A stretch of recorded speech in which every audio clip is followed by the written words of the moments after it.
What's up to my dorks, dweebs, geeks, nerds, otakus, and weebs? This is another episode of Co-op for Life. I am SageMonk, aka Player 1. And this is JPuff, aka Player 2. And we're gonna get right into story time. Let's talk about me at 15. So I'm kind of talking to this girl, freshman in high school. She's a freshman. She seems to be into me. I really like her. She's cute. I wanted to show her how much I liked her. Don't at me, okay? I know Valentine's Day is rolling around. I decide I am going to just go over the top. Let her know how much your boy is down for her. Fun fact, I just got a job. My first job also. So I'm rolling in the dough at $5.25 an hour. What do? I take my first check of maybe $120 and I am going to cash out. Ballin'. I worked at a library. I found a Girl Scouts manual to crafting. Genius level stuff. I had no idea that Girl Scouts were that crafty. I knew they had badges, but I thought it was for something like selling a whole bunch of cookies. I get this craft book. I start flipping through it, and I say, I have an idea. I am going to make the ultimate Valentine's Day basket. I go to Walgreens. I take my little monies. I buy a nice plastic basket where it kind of had squares in the center of it and around the sides of it. I bought red licorice. Not Twizzlers, red licorice. Took the red licorice, wove it in and out of the basket, making it a full Valentine's Day edible basket. If you don't eat the plastic. You know what I mean. I take some grass, Easter grass, that plastic stuff you put in Easter baskets, except for it was red, put it at the bottom of the basket. I then took bendy straws, Lifesaver rolls, Hershey Kisses, and paper. Put the bendy straws through the hole of the Lifesavers rolls, bent them at the ends, glued Hershey Kisses to the other end of it to make a nice little arrowhead, and I took paper, cut it up, and made it frilly. Once I put them in the basket, I could take the arrows with the bendies, point them outside so you should see arrows, Cupid arrows just shooting out of the basket. I'm sorry. Really? Yeah. Okay. A little over the top, man. I'm not even done. Oh. So, I got a bear.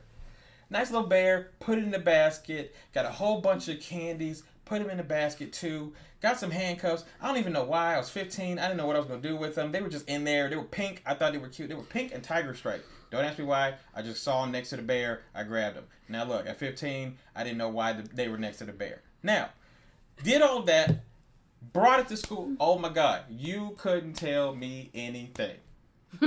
All right? I came in there like I had just bought her a Maserati. Okay, we talking straight Maybach music. Like she was gonna be all on me because of this basket. This is hilarious. I'm sorry. This is tragic. I'm really speaking from the soul. I'm sorry. I hand her the basket. She's like, oh my God, this is so nice. Thank you so much. Gives me a smooch on the cheek. Boom, your boy's in there. All right, lunchtime happens. I'm geeked up. I get to see her again because I couldn't see her for the first 3 periods. As I'm coming around the corner, I see someone with a piece of red licorice. Someone I didn't even like. Coming around the corner. Red licorice all out of their mouth. Boy or girl? Girl. Got you. Okay. She was the hater best friend. You know how that goes? Yeah. Yeah. Couldn't stand her, but she had it. Then I look past her, and then I see somebody with one of my arrows just twirling it around. Now, I'm ready to drop the people's elbow on somebody as soon as possible. I'm thinking, oh my God, all these people were jealous of my girl because I made such a great basket. They jumped her in the bathroom and took all her candy. Yeah, that's what happened. Look, why else would there be candy with people that shouldn't have had it? Okay? I'm like, let me go. I'm running through the building, just chopping, right? Finally find her. Babe, are you okay? She's like, yeah, I'm fine. I'm like, did somebody jump you? Are you okay? She's like, I'm fine. Well, what happened to your candy? I gave it away. Well, what did you do that for? I didn't think it was that big of a deal. Aww. Yeah, pity me. If there was a Tide Pod challenge, your boy would have probably started it. Heartbroken. Absolutely. But I got a story. Oh my God. Okay. This should be good. I know, right? Yeah. So, I think this happened to be my freshman year, too. I'm attending a small Christian school in Florida. I have a crush on this guy. Just crushing on him hard. I send him love letters and all this stuff. So I finally get a note back from him. And at the end of this note, he tells me that he wishes I was like an egg and rolled off the top of a roof and went splat on the sidewalk. Really? You gonna laugh at that? That's horrible. It is horrible, but like, who doesn't like eggs? I mean, whatever. Anyway, we told these stories not just for your own amusement, but to lead into the question for today, which is, how do you know when someone is not into you? Let's talk about it. My fellow social outcasts, can we agree that part of the reason that connects all of the different types of social outcasts is that to varying degrees, we all miss social cues. More so than more socially graceful people. Yes, I agree. And that's what makes this such a interesting question that gets to the point of geek dating and geek relationships, is that we don't know when somebody is giving us the cold shoulder a lot. And because we're geeks, we usually live in fantastical worlds anyway. And sometimes that bleeds into our love life, where we create an entire lane of a relationship that is not there. Which I agree with. I think sometimes when you're a social outcast, you want something so much that once you think you have it, you've made this elaborate situation in your head.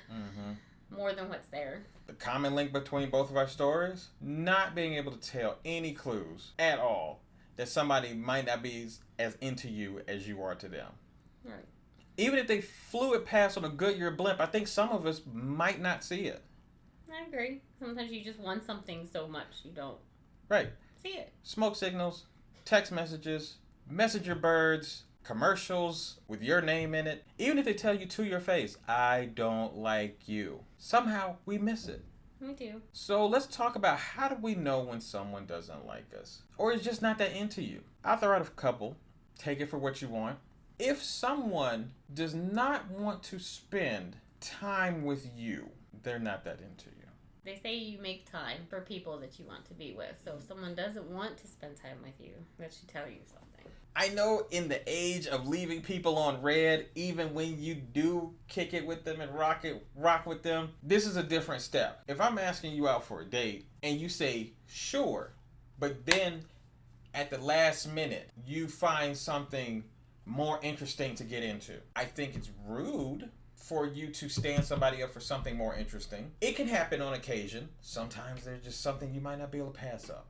All of us have done it. I'm not saying that makes us dirtbags, but if it happens on multiple occasions, at some point you've got to realize they don't find you that interesting.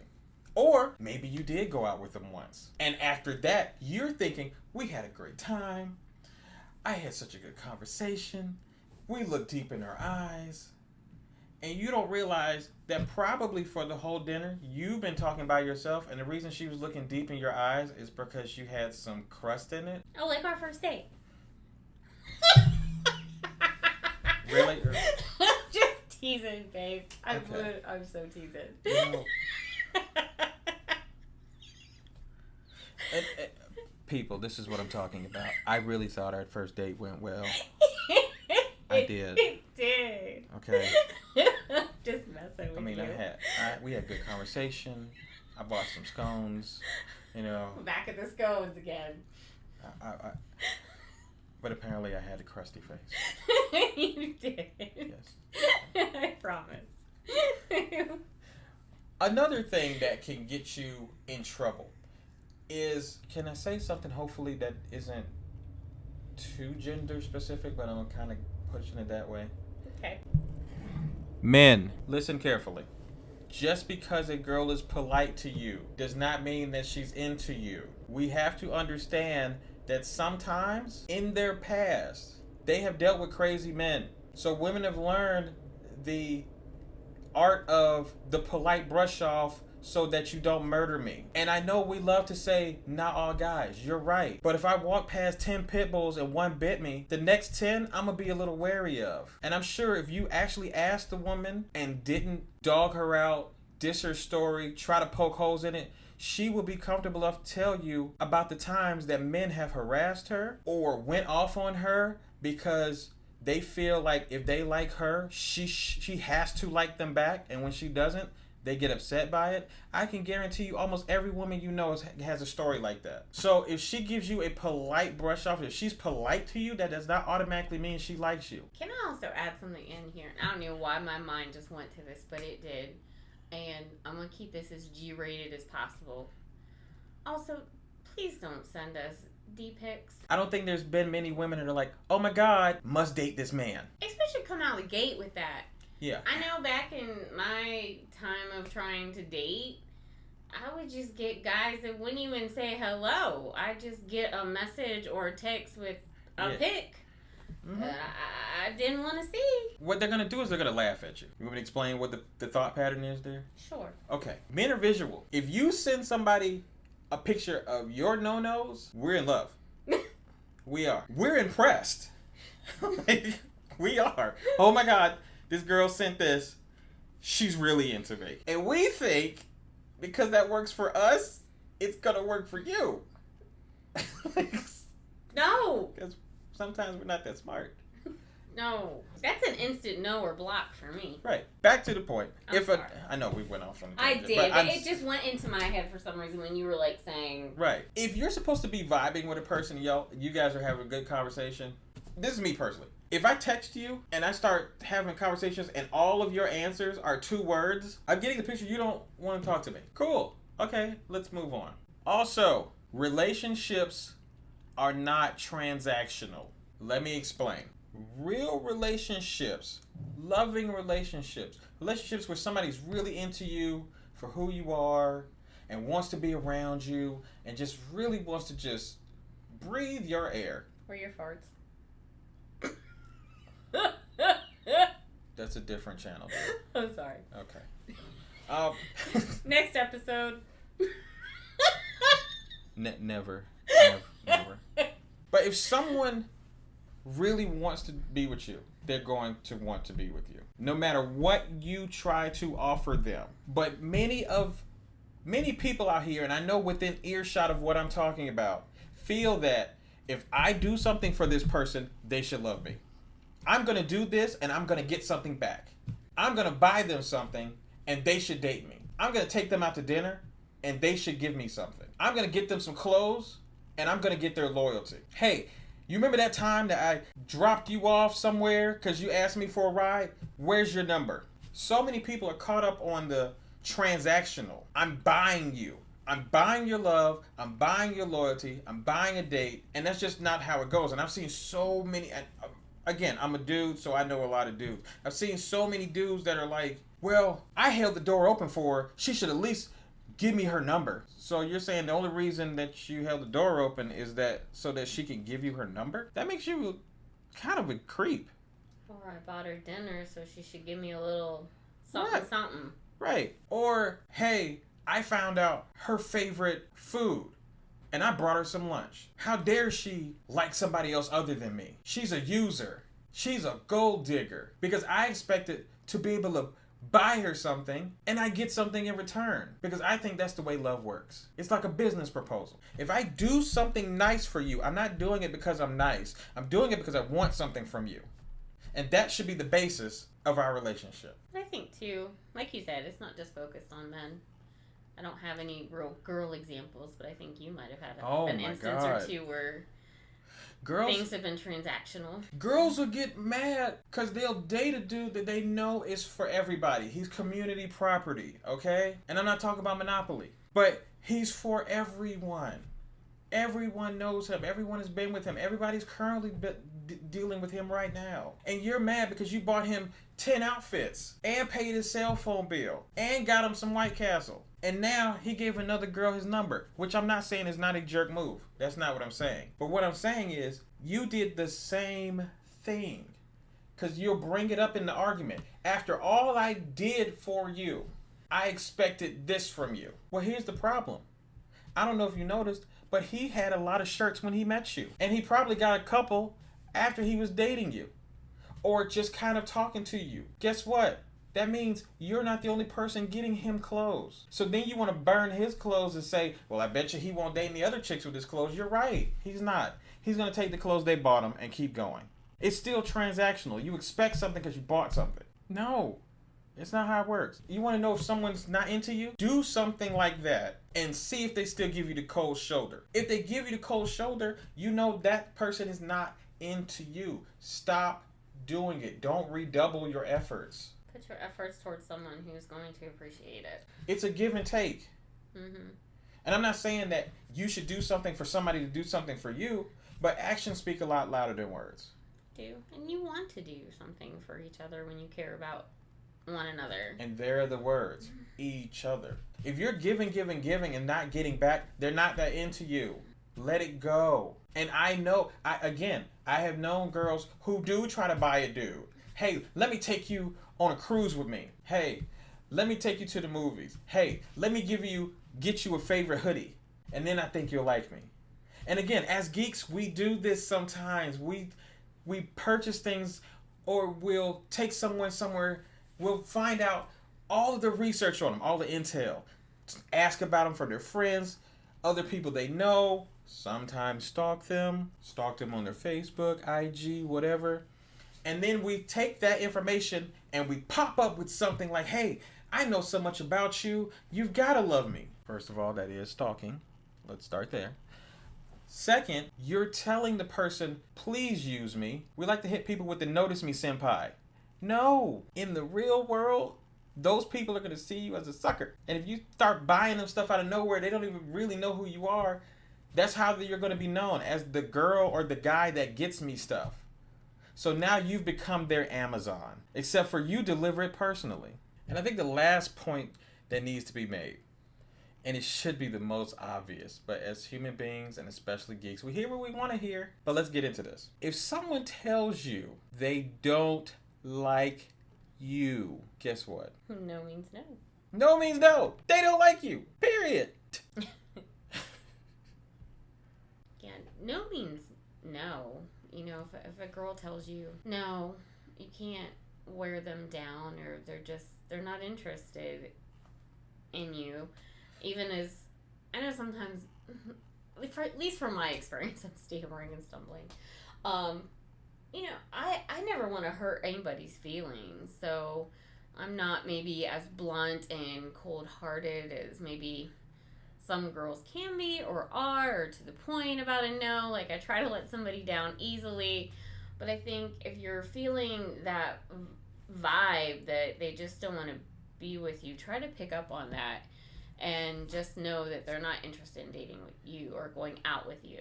Men are conditioned that no doesn't exactly mean no until they're almost cussed out. And then they want to call the girl out of her name and stuff like that when she's like, no, I don't like you. Get away from me. Mm-hmm. Not realizing that from second one, you keep asking them the same question that they don't like. Right. Again, this isn't a man thing. I've seen girls do the same thing. And I know, again, it's not, oh, men.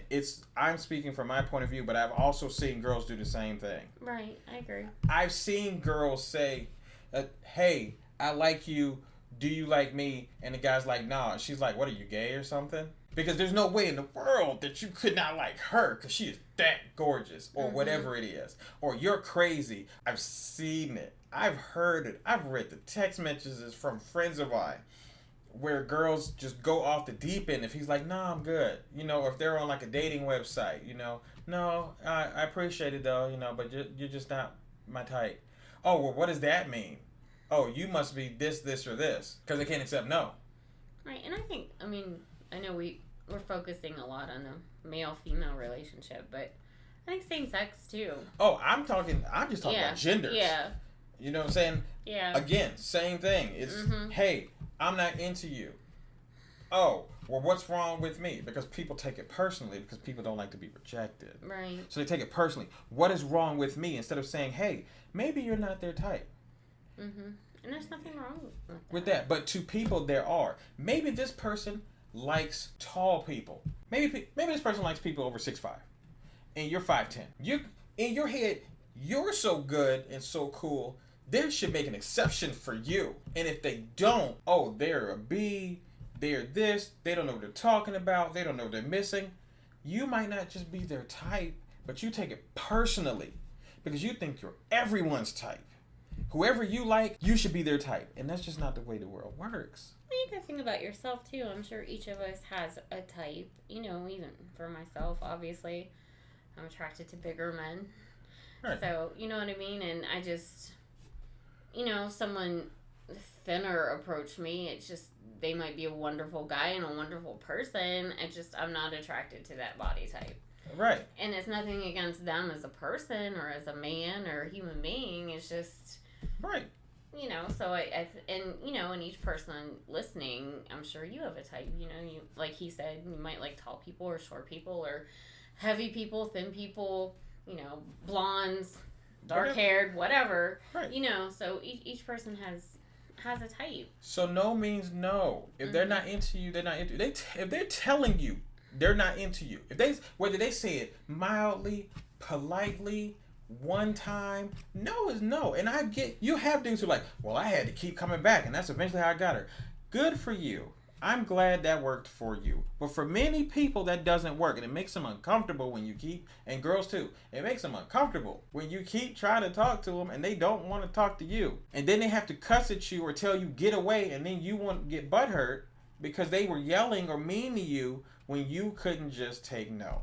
I know the movies and the books and all the media have conditioned us to think that if you just say it in a different way, if you just have a different action, if you put a boombox over your head and play their favorite music or show up like Prince Charming at some, that eventually they're gonna see you differently. People generally know within like 10 seconds if they like you or not. And I think too, I mean, I'm sure there's relationships out there that work, maybe where you've really fought for somebody and they gave in or whatever, but I also feel like, I would feel like the majority, this is just my opinion, of those relationships don't work. Because I know, I feel like in my first marriage, when I was in high school, like I really fought to get him, and I don't think he was really that into you, into me initially, and ultimately, we didn't work out. So, you know, I think that might have played into that too somewhat. So just, you know, something to think of. It's happened to, I think, each of us. And if a person says to your face, I'm not that into you, you're not that my type, I don't really like you like that, that's just what it is. Right. And you need to respect that. Exactly. And no matter how much you like somebody, they don't have to like you back. And that should be okay with you. And you move to someone else. Your desire for one person does not mean they have to desire you back the same way. Right. That's just going to drive you crazy and make you do some stuff that you might not normally do. Whether embarrassing or dangerous or desperate, you're going to make yourself miserable. All right, so we're going to wrap this up, summarize what we were talking about. That way, you're not out here looking thirsty after getting curved the way Drake got curved by Rihanna. Point number 1. If your texts are long and the texts that you are getting back are short, they're probably not that into you. Relationships are not transactional. So if you're spending money on someone, that does not automatically mean that they should like you back. And if they're not showing you any type of attention at all before you started spending money on them, and during the time you spent money on them, cut it off immediately before you end up being someone's Amazon. Point number 3, if they're not spending time with you and they're finding 10,000 other things to do or standing you up or hanging out with other people, they're probably not that into you. Point number 4, just to slide that in there, unwanted pics in anybody's inbox or DMs or whatever is not going to get you that person. And if they do not want to talk to you after that, take that as a hint. First of all, you shouldn't be doing it anyway because you look like a big creep. But also, take it as a hint. 5th point, no means no.